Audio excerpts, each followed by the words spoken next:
So lately, I've been getting a little bit of backlash for saying that complementarian theology is oppressive.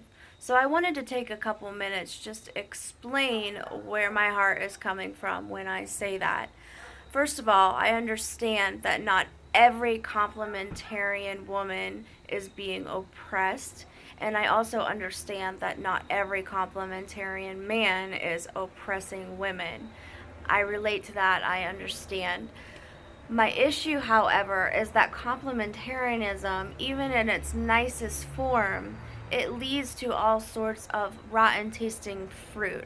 For example, yesterday I read an article by an extreme complementarian Christian blogger entitled 7 Ways to Discipline Your Wife.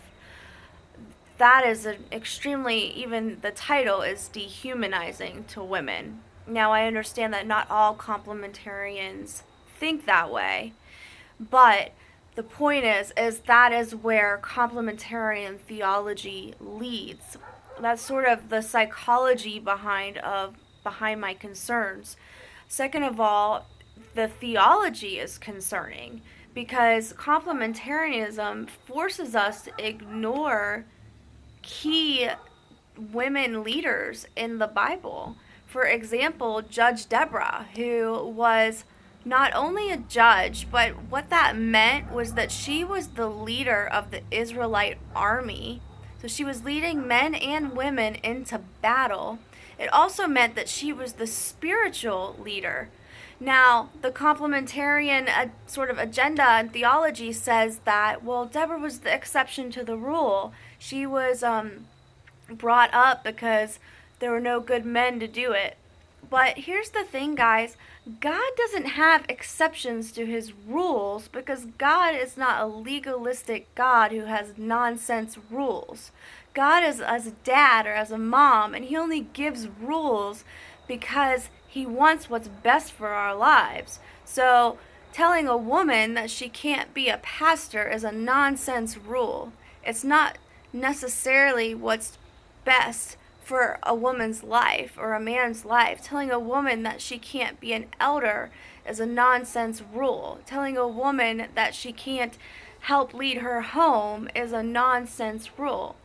And the scariest and most sad thing about the whole complementarian agenda is that it's limiting women. Even in its nicest, kindest, most sacrificial, most loving form, it's limiting women and it's not limiting men at all. And so the world is looking in at the church, specifically women, and they're saying, so if I start going to church and becoming a Christian, I lose my authority and I lose my rights.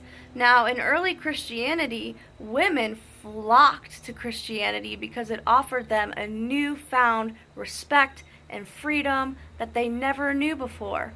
Now, women are leaving the church in droves and they're going back out into culture, or they're going to new agey type religions where they are honored and they are valued and they are respected and they are given equal authority.